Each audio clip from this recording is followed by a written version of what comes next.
नमस्कार दोस्तों, welcome back. आप देख रहे हैं coffee with Sameer Jain and Ravinder Pancholi ji. Pancholi ji, बहुत बहुत नमस्कार। Welcome to the show. नमस्कार, जय भारत और बुलाने के लिए जय धन्यवाद। जय भारत एंड आने के लिए भी बहुत बड़ा धन्यवाद आपसे सर। और आज मुद्दा भी ऐसा था, संडे का दिन है, जो कि वीडियो हम कल डालेंगे। मुद्दा है सुप्रीम कोर्ट से। सुप्रीम कोर्ट ने अपनी ताकत दिखानी शुरू कर दी है गवर्नमेंट को कि भाई हम कितने ताकतवर हैं और आप हमारे सामने कुछ है ही नहीं।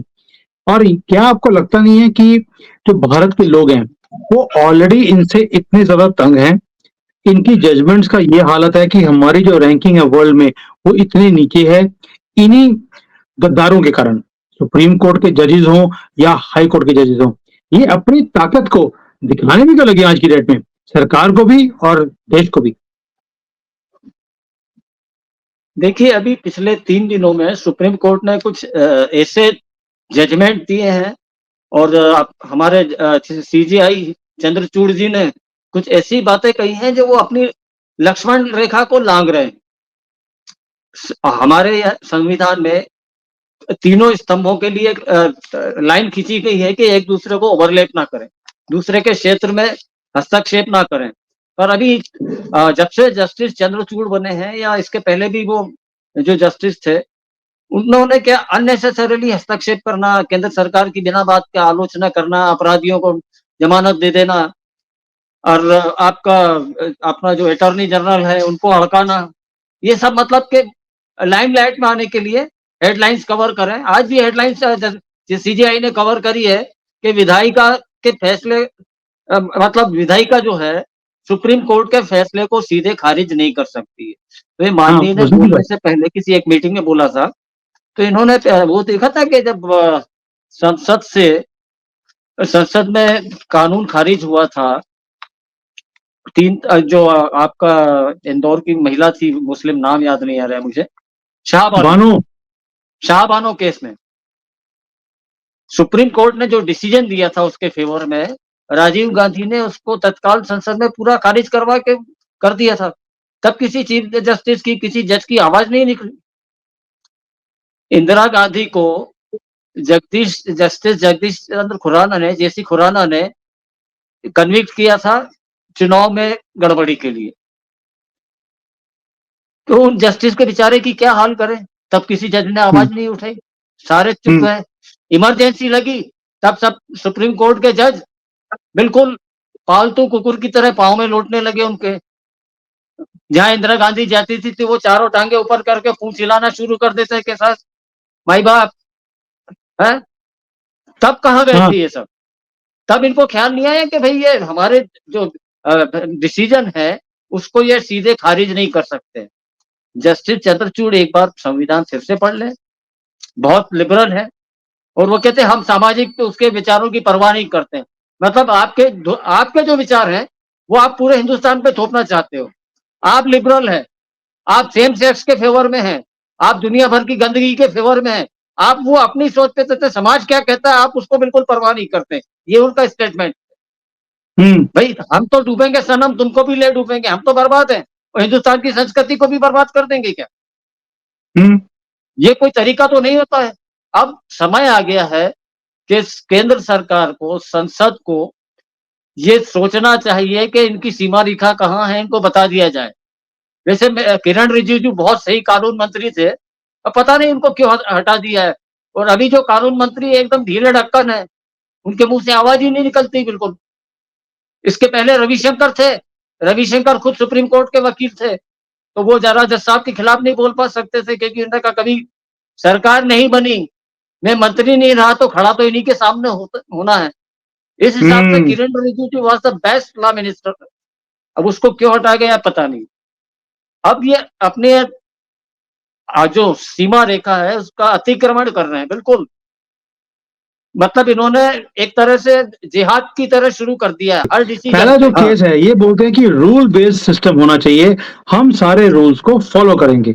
इन्होंने बोला हम्म, ये चीज को भी। अगर हम्म, रूल्स का ही बात कर रहे हो तो कभी आप बोलते हो कि आप ओपन केसेस लेके आइए, जो भी आपने कोई पिटीशन देनी होती है सील्ड कवर में डॉक्यूमेंट आने चाहिए, कभी बोलते हैं ओपन में आने चाहिए।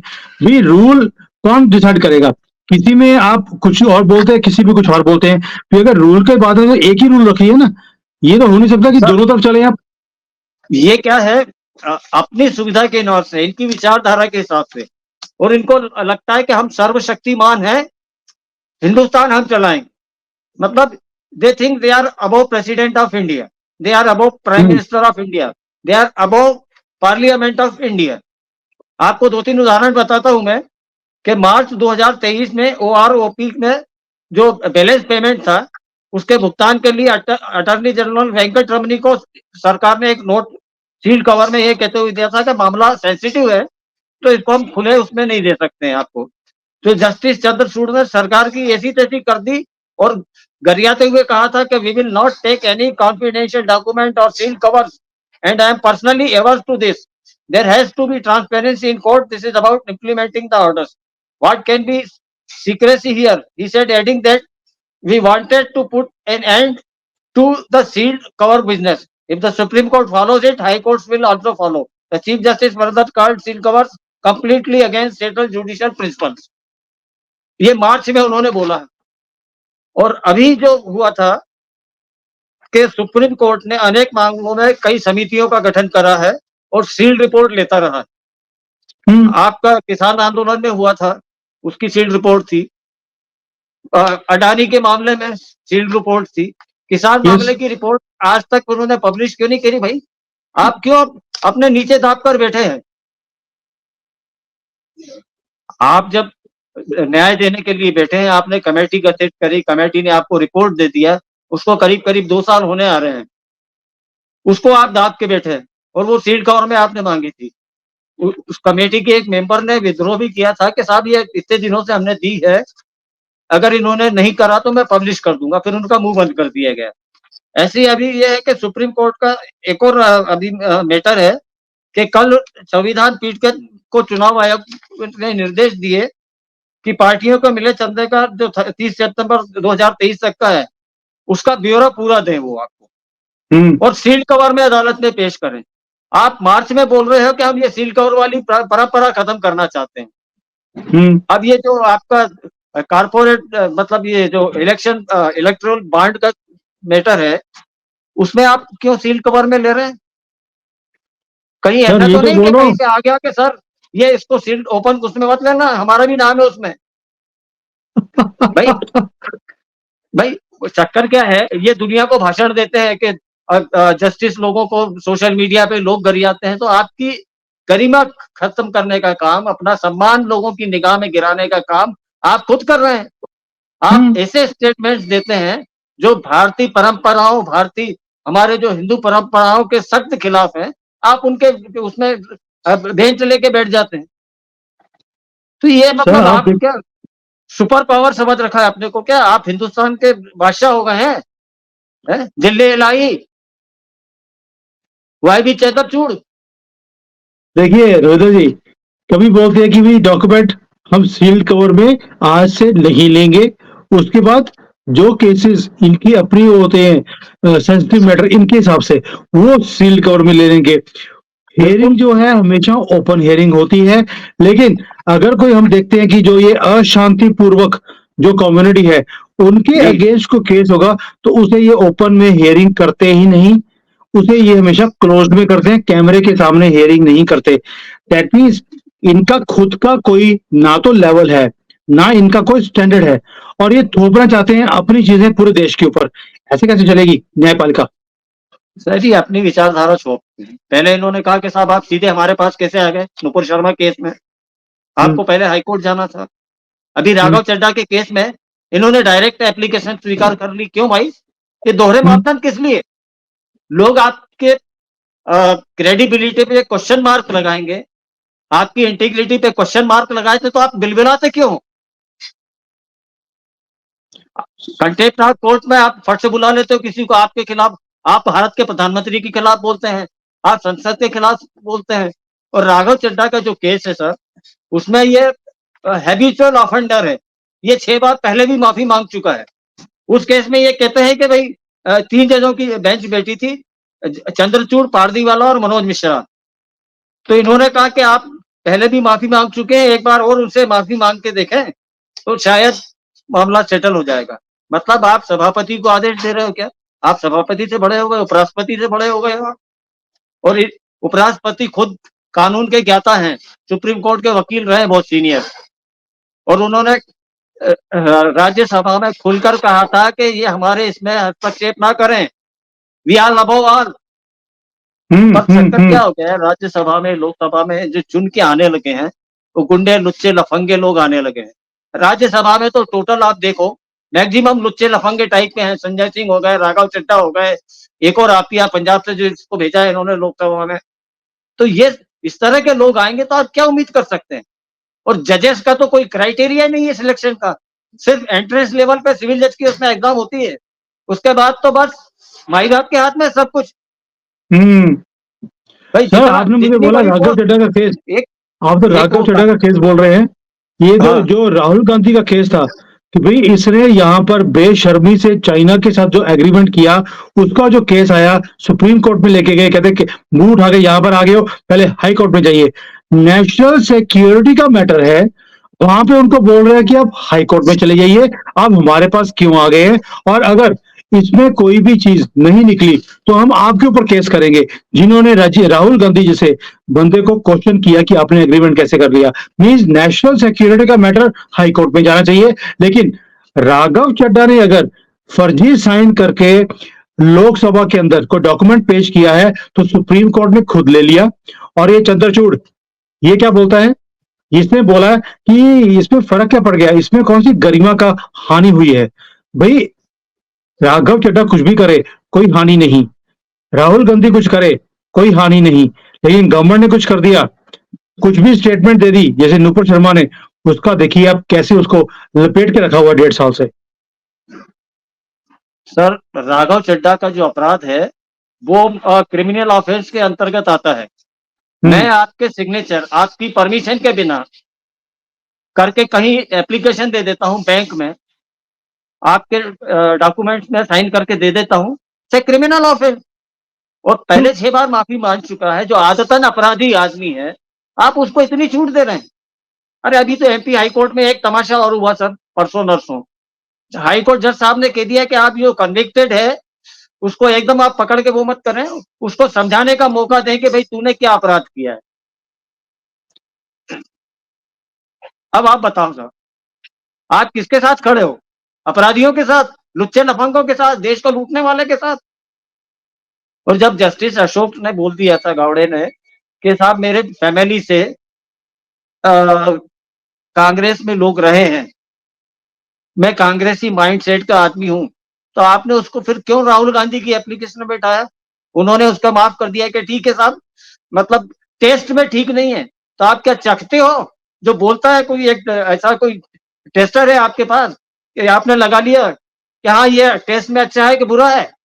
नुपुर शर्मा बोले तो वो कड़वा हो गया और राहुल गांधी बोले तो मीठा हो गया।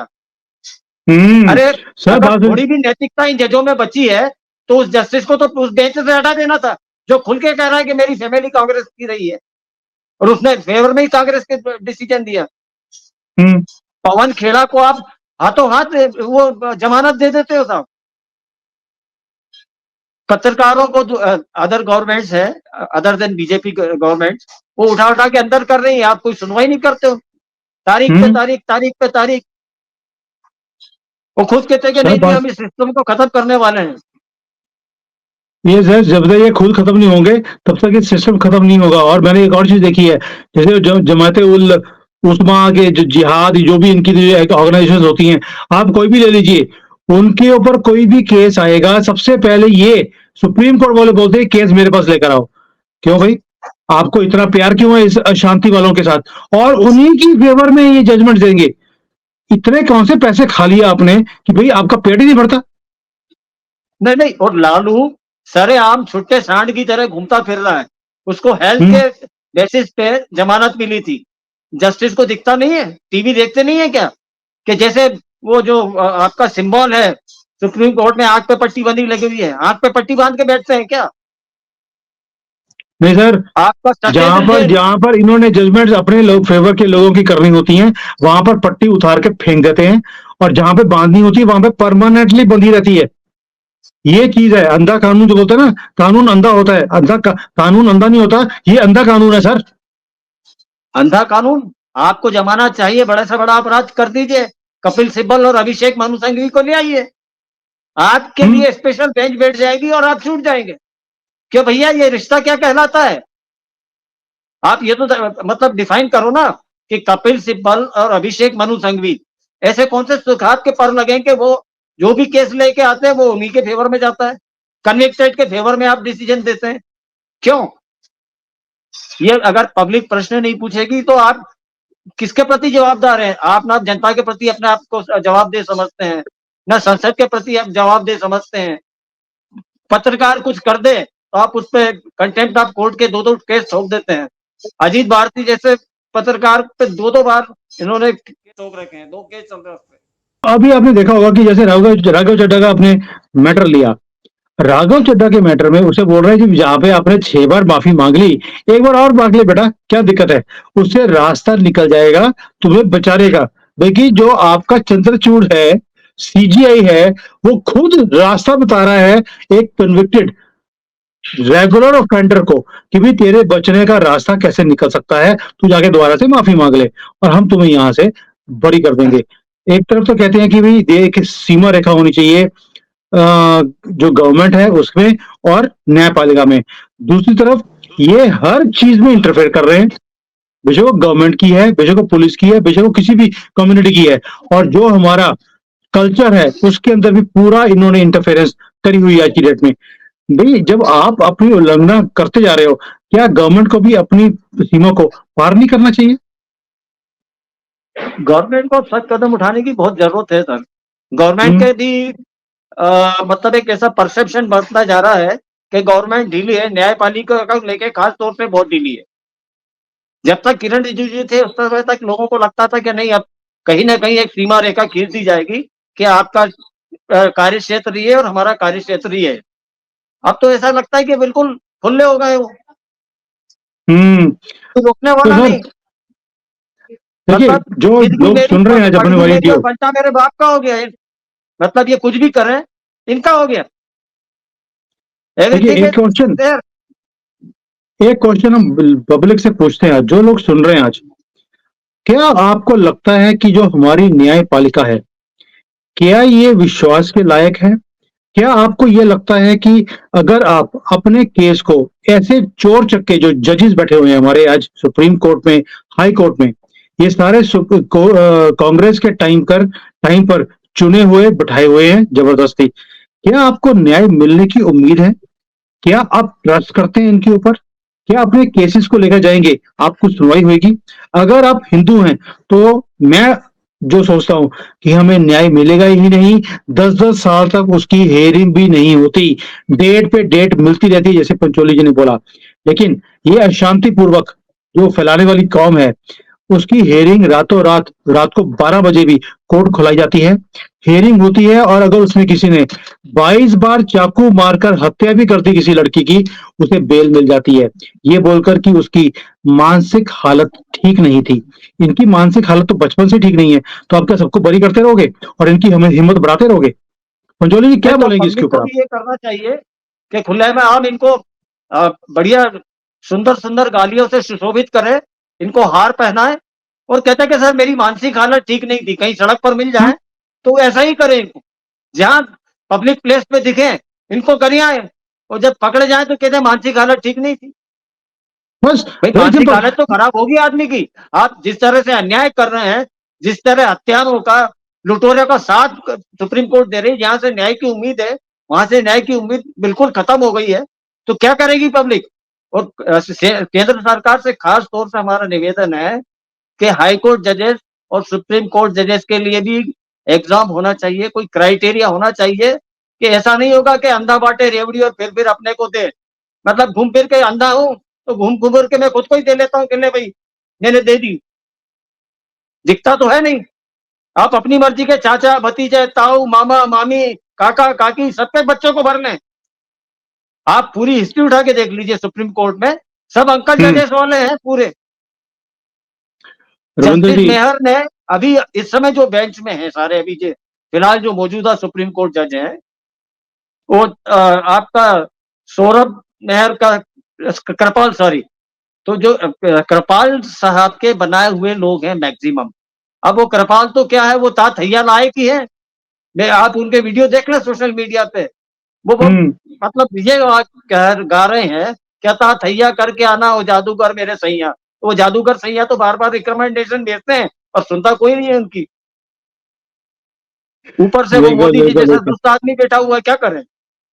इसलिए वो मोदी जी को अपमानित करने का कोई मौका नहीं छोड़ते, केंद्र सरकार को अपमानित करने का कोई मौका नहीं छोड़ते। रविंद्र जी, इनमें और कांग्रेस का जो ये राहुल गंदी फैमिली से बिलोंग करता है, इसलिए मैं गंदी बोलता हूँ उसको। लोग बोलते हैं अब गंदी मत बोला करो, गंदगी बोला करो राहुल को। राहुल गंदगी, सोनिया गंदगी, जैसी गंदगी वो फैला रहे हैं। सुप्रीम कोर्ट के जजेस भी उसी हालत पे, उसी रास्ते पे चलते जा रहे हैं कि गवर्नमेंट, इनको मोदी विरोध करना है, सुप्रीम कोर्ट के जजेस को भी। और मोदी विरोध में ये भारत का विरोध और भारत की संस्कृति का विरोध बार बार करते जा रहे हैं। इनका पर्दाफाश करना हो या इनका मुंह परमानेंटली बंद करना हो, उसका तरीका क्या है? परमानेंटली तो पब्लिक को ही आना पड़ेगा। हम्म। जो उनके पास एमएलए, एमपीज, एमएलए को कहें कि हाईकोर्ट में आप प्रेशर डालिए, निष्पक्ष रहिए। जजेस का एक क्राइटेरिया होना सिलेक्शन का, सबसे पहला तो ये होना चाहिए कि हम्म। आपके ये कॉलेजियम के कहने से नहीं होता है। दुनिया के किसी मुल्क में जज को सिलेक्ट नहीं करता है, ये हिंदुस्तान में ही चलता है सिर्फ। और वो भी हम्म। 92 के बाद से शुरू हुआ, इसके पहले तो केंद्र सरकार ही करती थी। ये सब कांग्रेस ने पूरी परंपरा को नष्ट भ्रष्ट किया है, पूरा सिस्टम करप्ट कर दिया है। और वो राहुल गांधी की जो आप बात कर रहे थे, तो मेरा ये कहना है भाई, पहले तू ये तो बता कि कहीं की ईंट कहीं का रोड़ा, और तेरे को कहां से अम्मा ने जोड़ा। तू हिंदू भी बन जाता है, क्रिश्चियन भी बन जाता है, सब बन जाता है, ब्राह्मण बन जाता है जनेऊ पहन के। तेरे दादा का नाम फिरोज खान, उनकी कब्र पे तू कभी फूल माला चढ़ाने नहीं गया, और ढोंग करके कभी दरगाह पे चादर चढ़ाता है, कभी मंदिर में पहुंच जाता है, कभी गुरुद्वारे में पहुंच जाता है। और आरती लेते हैं तो इनको ये तक नहीं पता है कि भैया आरती लेने से पहले भगवान को दी जाती है, आरती करने के बाद, उसके बाद फिर दूसरों को आरती दी जाती है। आता जाता कुछ भी नहीं है। और गंगा की रविंद्र, सफाई की जो बात चल रही थी, प्रियंका गांधी गई थी इलाहाबाद, उन्होंने गंगा के जल से आचमन किया है, मतलब मोदी सरकार ने काम किया है। ये जो पहले कहते थे ना कुछ नहीं हुआ और गंगा का जो सफाई अभियान है उसमें कुछ भी नहीं हुआ, ऐसे ही पड़ी है, तो आपने आचमन कैसे कर लिया। सही बात। सर, मुझे ये बताइए, राहुल गांधी ने एक बार ये एक प्रेस कॉन्फ्रेंस करी थी जहां पे उसने सबसे पूछा कि यहाँ पर आपकी जात का क्या है। और भाई उनकी जात पूछी है, जो सारे पत्रकार सामने बैठे थे, उन्होंने राहुल गांधी को क्यों नहीं पूछा, तुम हमारी जात पूछ रहे हो, तेरी जात क्या है? किसी क्या एक किसी आदमी ने, 100 से ज्यादा पत्रकार बैठे थे, किसी ने इसकी जात नहीं पूछी। ये पत्रकार एक भी नहीं रहा है सर, दलाल हो गए। जो बेचारे पत्रकार हैं वो सारे बाहर हो गए हैं। या तो जी हजूरी करिए, पैसा मिल रहा है हम्म। ना सर, चाइना से पैसा आ रहा है, सोरोस से पैसा आ रहा है, तो माले मुफ्त दिले बेरहम, हमें जनता का क्या करना है, हमें देश से क्या लेना देना। एक पूरा इंटरनेशनल सिंडिकेट काम कर रहा है भारत के खिलाफ, मोदी जी दोबारा ना आए उसके खिलाफ। कांग्रेस पूरी लगी हुई है कि मोदी नहीं आए, क्योंकि इनको पता है अगर 24 में मोदी आ गए तो ये सब के सब जेल में होंगे एक लाइन से। सुप्रीम कोर्ट के जजेस भी इसी तरह से डिसीजन देते हैं कि सरकार की बदनामी हो।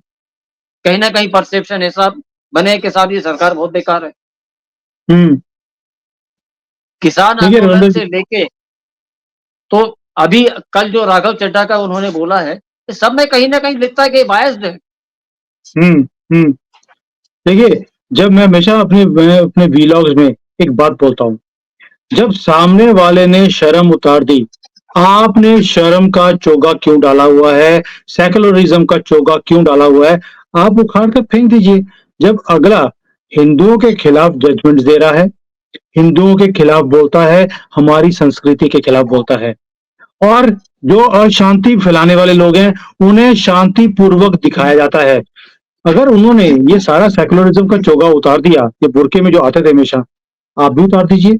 आपको सबका साथ, सबका विकास बात करने की जरूरत क्या है, जब आपको मालूम है कि उन्होंने अशांति फैलानी है, उन्होंने आपका साथ नहीं देना और विकास के साथ तो इन्हें मतलब ही नहीं है।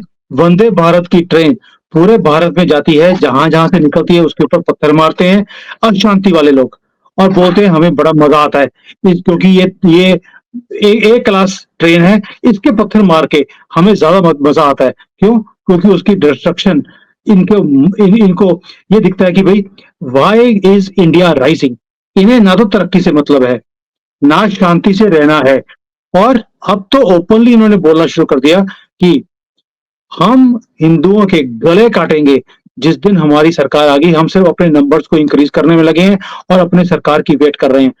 जो ऐसे सोशल मीडिया के ऊपर वीडियोज आती हैं, उसके ऊपर तो सुप्रीम कोर्ट और हाई कोर्ट कोई नोटिस नहीं लेता, तब इनकी चुप्पी साध लेती है। लेकिन अगर किसी हिंदू ने बोल दिया हो ऐसे ही मुसलमानों के लिए, उसके ऊपर नोटिस पे नोटिस आए थे, उसके उसको इमीडिएटली उठा के लेके जाया जाता है। ये दोगलापन, इसको भी ठीक करने का तरीका बताइए आप। तरीका तो ये है हिंदू अपने आप को सुधार ले। गांधी जी हुँ, वाला सिद्धांत ना अपनाए कि एक गाल पे चाटा मारा तो दूसरा गाल कर दे। एक गाल पे आपके चाटा मारे तो उसकी बत्तीसी बाहर निकाल दें आप। इतनी हिम्मत पैदा करें। ये कायर बन के इस तरह से डरने से हमारा क्या हो गया, घर में आ जाएँगे। अरे आप 100 करोड़ लोग हैं यार। एक बार आर-पार की लड़ाई हो जाए कि हिंदुस्तान में रहना होगा, वंदे मातरम कहना होगा। मैंने किसी के साथ किया एक प्रोग्राम, तो मैंने ये कहा कि ये जब अपनी माता के सगे नहीं है, माँ के सगे नहीं तो किसके सगे होंगे? हम भारत हुँ, माता की जय बोलते हैं, तो अगर आप मैंने ये कह दिया तो उसने क्या गलत कहा? भारत को माता बोलते हैं ना। हुँ। मुझे कहा गया कि सर ये आपको ऐसा बोलना नहीं चाहिए। तो फिर आप ये पाखंड क्यों करते हैं? आप उसको एडिट करके डाल रहे हैं, क्यों? इसका मतलब आपने एक लबादा अड़ा हुआ है राष्ट्रवादी बनने का। आपका सिर्फ उद्देश्य है अपना चेहरा चमकाना, सब्सक्राइबर बढ़ाना, जो शासक वर्ग है उसमें अपनी घुसपैठ करना और अपना काम सिद्ध करना। रविंदर जी, मैं भी बड़े शोज़ पे जाता हूँ और मुझे बोला जाता है कि आप सखत जो है या जो सच है, सखत वर्ड तो मैं यूज़ नहीं बोलते मुझे कि आप सच जो है बहुत ज़्यादा ओपनली बोल देते हैं। लोग इसे पसंद नहीं करेंगे, हम इसे एडिट कर देंगे। मैं बोलता हूँ कि मैं इसलिए ये वीडियोस नहीं बनाता हूँ कि लोग मुझे पसंद करें। मैं वो चीज़ बोलता हूँ जो भारत के फ्यूचर को सिक्योर करती है, हमारी फ्यूचर जनरेशंस को की लाइफ को सिक्योर करती है। मैं वो चीज़ बोलता हूँ। किसी को पसंद आए ना आए और वो भी एक ही वर्ग है पूरे कंट्री के अंदर जो 20-25 करोड़ जिहादी हैं, ये इन्हीं को पसंद नहीं आती। बाकी कोई मतलब नहीं है, लेकिन ये उनसे डरते हुए उन चीज़ों को एडिट कर देते हैं कि भई वो हमारे व्यूअर्स जो उस कम्युनिटी को बिलॉन्ग करते हैं, वो हमारे से रिड्यूस हो जाएँगे। ये चीज़ तो मैं भी फेस करता हूँ। ये सर सब इनका थोथा पाखंड है। अभी कांग्रेस की गवर्नमेंट बन जाने दीजिए, सब अपना चोला बदल लेंगे। गंगा गए हुँ, गंगादास, जमुना गए जमुनादास हो जाते हैं ये लोग। इनका अपना खुद का कोई वजूद नहीं है। इनकी खुद की कोई विचारधारा नहीं है। जिधर बम उधर हम, जहाँ माल देखेगा वहाँ लोट लगा लेंगे। ये वाला रविंद्र हिसाब जी, किताब है। इसका मतलब है कि जो राष्ट्रवादी बोलते हैं अपने आप को, वो राष्ट्रवादी है ही नहीं। उन्हें सिर्फ व्यू से मतलब है, उन्हें डॉलरों से मतलब है, वो जैसे मर्ज़ी आ जाएँ। अगर चाइना दे देगा तो चाइना से पैसे लेकर उसी की भाषा बोलेंगे। हमने न्यूज़ क्लिक के मामले में बड़ा ओपनली देख लिया और आप और मैंने हम दोनों ने सबसे पहले शोज़ करने शुरू किए थे आज से 6-7 महीने पहले कि भई कैसे चाइना से फंडिंग आ रही है, ये कैसे बिके हुए लोग एजेंडा चलाते हैं और हमारे लोगों को बेवकूफ बनाने की कोशिश कर रहे हैं। अब इनका पर्दाफाश हो गया। आपने देखा होगा एक दिन न्यूज़ आई है इसके ऊपर, अगले दिन उसकी न्यूज़ आनी ही बंद हो गई।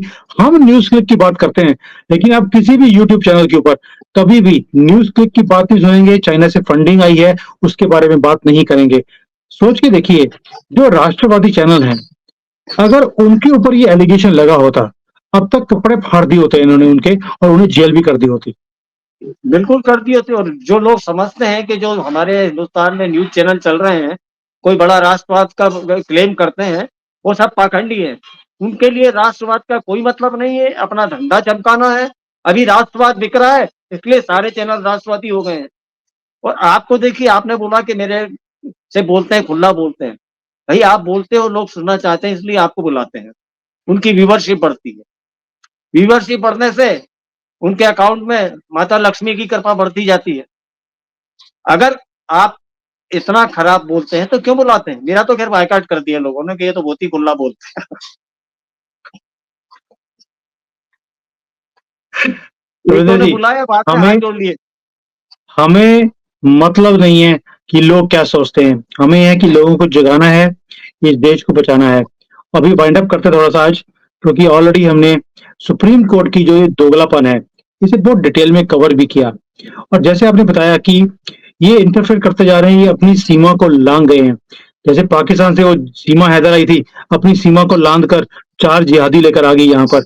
वैसे ही सुप्रीम कोर्ट के ये दल्ले, इन सब दलों ने भी अपनी सारी सीमाएँ तोड़ दी हैं और हर चीज़ में भारत की गवर्नमेंट की बात हो, हिंदुइज़्म की बात हो, हमारे कल्चर की बात हो, संस्कृति की बात हो, उसमें इंटरफेरेंस इन्होंने ओपनली करना शुरू कर दिया। और अगर इनकी किसी चीज़ में हल्की सी कोई बात भी बोलता है, तो बोलते हैं कंटेम्प्ट ऑफ कोर्ट, आप बात भी कर नहीं सकते। दैट मीन्स आपका जो फॉर्मूला है कि जहाँ पर भी दिखें, ओपन मंच में आते हैं बात करने के लिए, इनको वहीं पे ऊँचे-ऊँचे स्लोगन्स लगाए जाएँ इनके ऊपर और इन्हें नंगा किया जाए, ताकि इनका बैठना मुश्किल हो जाए वहाँ पर। और जो ये अशांति पूर्वक लोग हैं, जहाँ पर भी आपको दिखते हैं कि ये भारत के खिलाफ काम कर रहे हैं, इनको एक्सपोज़ करें। एक आदमी वीडियोज़ बनती हैं, वीडियोज़ को एक्सपोज़ करें, शेयर करें, लाइक करें और उसके बाद इन्हें छोड़े नहीं, इन्हें उसी भाषा में जवाब दें जो ये भाषा समझते हैं। शायद मोदी जी हमेशा बोलते हैं कि मैं उसी भाषा में जवाब देता हूँ। बोलते हैं पाकिस्तानियों को, चाइना को, लेकिन भारत के अंदर उन्होंने इस भाषा में जवाब देना अभी शुरू नहीं किया। मुझे नहीं समझ आती कि किस चीज़ की वो वेट कर रहे हैं। मैं हर रोज़ बोलता हूँ, मोदी जी बोलने में और करने में बहुत फ़र्क होता है।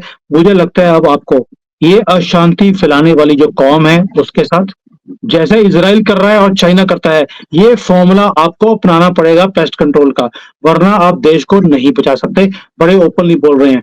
और जो ये सुप्रीम कोर्ट, इसको जो सारा ये सिस्टम इन्होंने इनकी अपॉइंटमेंट्स का जो चेंज किया था 92 में, जैसे बताया आपने, इसे भी दोबारा से वैसे ही लेके आना पड़ेगा जैसे पहले था, वरना ये वही काम करेंगे जो लेफ्ट वाले चाहते हैं।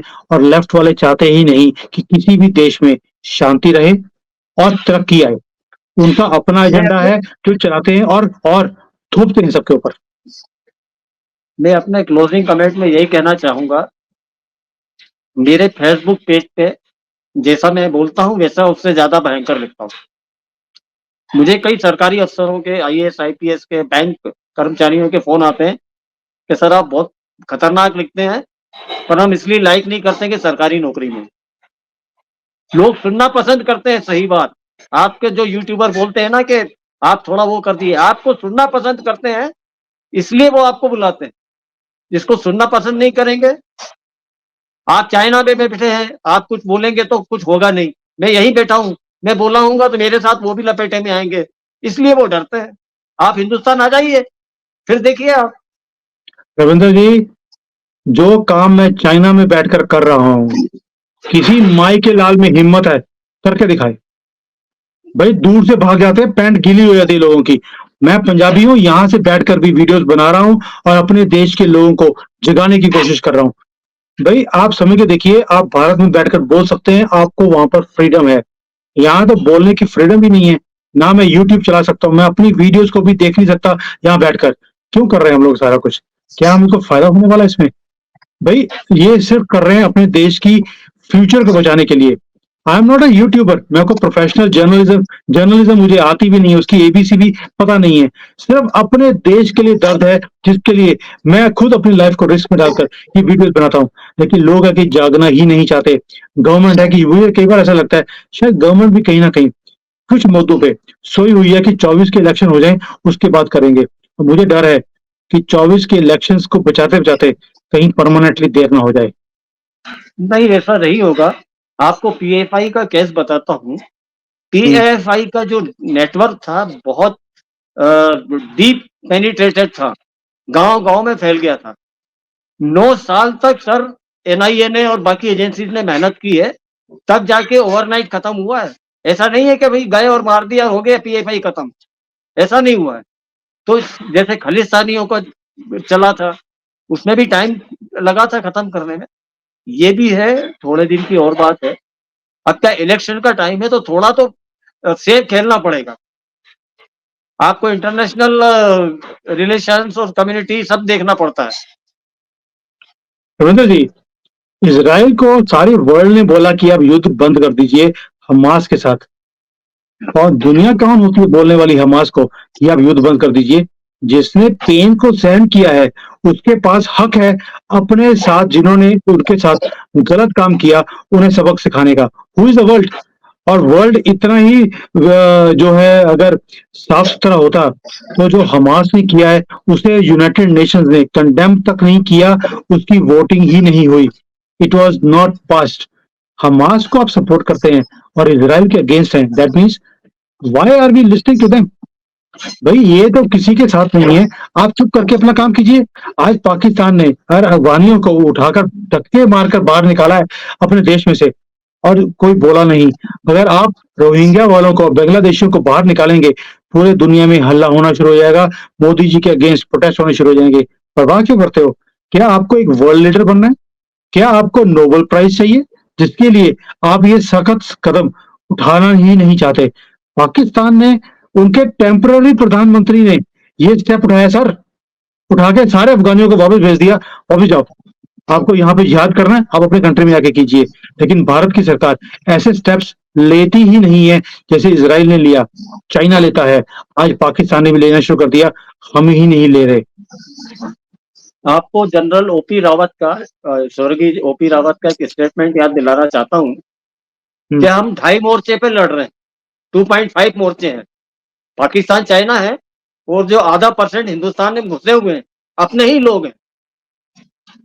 आज आप कुछ करने जाएंगे तो सबसे पहले यहाँ पे, पहले तो सोशल मीडिया पे गोलीबारी शुरू हो गई इन लोगों की, और फिर बाद में अल्लाहू अकबर शुरू हो जाएगा। जिस कम्युनिटी, आप ये देखिए, आरक्षण का जो गंदा खेल कांग्रेस ने शुरू किया था, 10 साल के बाद उसको, आजादी के 10 साल के बाद खत्म कर देना था। बढ़ते बढ़ते ये हो गया है कि अब हर कम्युनिटी, हर जात के लोग कहते हैं हमें आरक्षण चाहिए।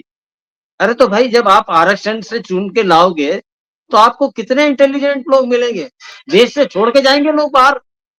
जब आपके यहाँ टैलेंट की कदर नहीं है, आरक्षित ही आपको सब करना है, तो पूरे देश को आरक्षण से भर दो यार, देश का सत्यानाश कर दो। सबसे पहले आरक्षण पे रोक लगाएं। कोई आरक्षण नहीं, आप कोई कमजोर वर्ग का है, गरीब है, आप उसको सारी फैसिलिटी प्रोवाइड करें, फाइनेंशियल मदद दें, कोचिंग में मदद दें। पर जहां तक कॉम्पिटिटिव एग्जाम का सवाल है, उसमें कोई आरक्षण नहीं, आप मेरिट बेस पे चुन के आइए।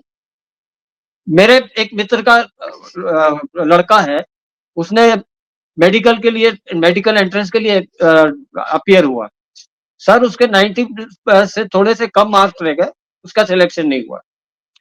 एक के 15% मार्क्स आए हैं, रिजर्व कोटे का था, उसका सिलेक्शन हो गया। अब वो मेरा क्या इलाज करेगा? डॉक्टर बन जाएगा तो सर, सर वो ये प्रमोट जो करते ये जाते हैं। जो ये जो आपने सरकारी बोला नौकरी है, में भी ये होता है सर, सरकारी नौकरी में ये होता है। मान लीजिए मैं एससी से हूँ, आप सवर्ण से हैं, आप और मैं एक साथ एक ही डिपार्टमेंट में भर्ती होते हैं। आप 2 साल में आपका प्रमोशन नहीं होगा, मैं धीरे धीरे धीरे धीरे बढ़ के आपका बॉस हो जाऊंगा। आप फ्रस्ट्रेशन आएगा आप में, आप सोचेंगे इस मुल्क से छोड़ के चले जाएं। हम्म सारा नहीं आपको देखिए, अगर सिस्टम ठीक करना है, एक तो ये आरक्षण बिल्कुल खत्म करें। हिंदू अपना दब्बूपना, कायरपन, दोगलापन छोड़े। आपका कोई भाई नहीं है, आप सिर्फ चारे हो, भाई भाई कुछ नहीं हो। ये भाईचारा और गंगा जमनी तहजीब का रोना गाना बंद कर दो यार। जब वो आपको इतना खुल के गरियाते हैं तो आप में हिम्मत क्यों नहीं है? आप क्यों सही घर बात में है घुस जाते हो? रविंद्र जी, मैं बार बार बोल रहा हूँ, मोदी जी से ये काम शुरू होना पड़ेगा। भाई you have to take a strong step. NRC लेके आने की बात कर रहे थे, पूरे भारत के अंदर ये प्रॉब्लम शुरू होगी कि हम अपनी आईडी नहीं दिखाएंगे, लेकिन जब फ्री का राशन लेना होता है तो एक मिनट्स में जो ये फर्जी आईडीज बना बना के इनको दी हुई है ताकि वोट बैंक इंक्रीज हो, ये दिखाकर राशन फ्री लेने के लिए तो आ जाते हैं, लेकिन एनआरसी में अपना आईडी नहीं दिखाएंगे। क्यों? क्योंकि इन्हें यहीं पे रहना है और हमें ही गालियां निकालनी है और हमारे ही गले काटने हैं। रविंद्र जी, मुझे लगता है आज इसको यहीं पे विश्राम देते हैं कि आज ये एक बोलते आखिरी हुए। बात बोलना चाहूंगा। कल एक सरकार ने बड़ा खराब डिसीजन लिया है। हम कोई बीजेपी के पैरोकार नहीं है, हम देश की बात करते हैं कि 2028 तक 80 करोड़ लोगों को मुफ्त राशन देगा। क्यों भाई, क्यों? किस लिए? ये डिसीजन आपने क्या सोच के लिया है? आप मुफ्त का देते हो तो लोग आपको वोट नहीं देते हैं।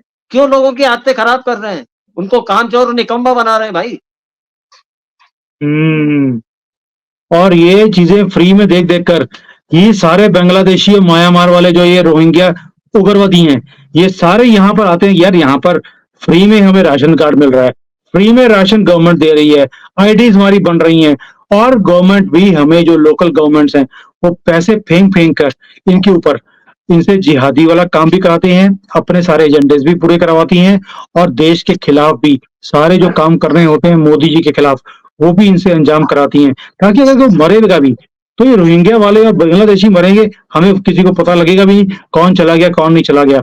रविंदर जी, वाकई आपने आज आंखें खोली हैं कि हिंदू को जागना पड़ेगा, मोदी जी को भी जागना पड़ेगा, और ये जो पीसमेंट वाला काम है इसको कहीं ना कहीं बंद करना पड़ेगा। अपनी आवाज को हिंदू को ही उठाना पड़ेगा अगर वो चाहते हैं अपनी लाइफ को और देश को बचाएं। रविंदर जी, थैंक यू सो मच। बहुत अच्छा लगा आज आपसे बात करके भी, और पूरी डिटेल में आपने समझाया भी है। सुप्रीम कोर्ट की दादागिरी आपने समझाई, और इन्हें सीधा करने का भी तरीका एक ही है। अगली बार मैं हिंदुस्तान में आऊंगा, और जहां पर भी मुझे दिखेगा कि ये सुप्रीम कोर्ट के बिके हुए जजेस की कहीं भी कॉन्फ्रेंस है, we both will go there, और शुरुआत भी हम ही लोग करने वाले हैं।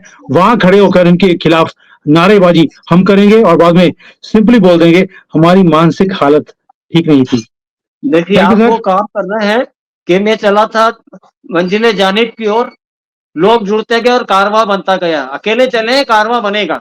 Don't worry. बनेगा बनेगा, I am sure about it, ये कारवा बनेगा, और ये कारवा बनाकर ही छोड़ेंगे हम लोग सर। इसके बिना देश बचा नहीं सकते हम लोग। So thank you sir. दोबारा से मुलाकात करते हैं इसी टॉपिक के ऊपर, आज बहुत ज्यादा डिटेल में बात होगी ऑलरेडी। ओके, नमस्कार, जय भारत। Thank you. जय भारत।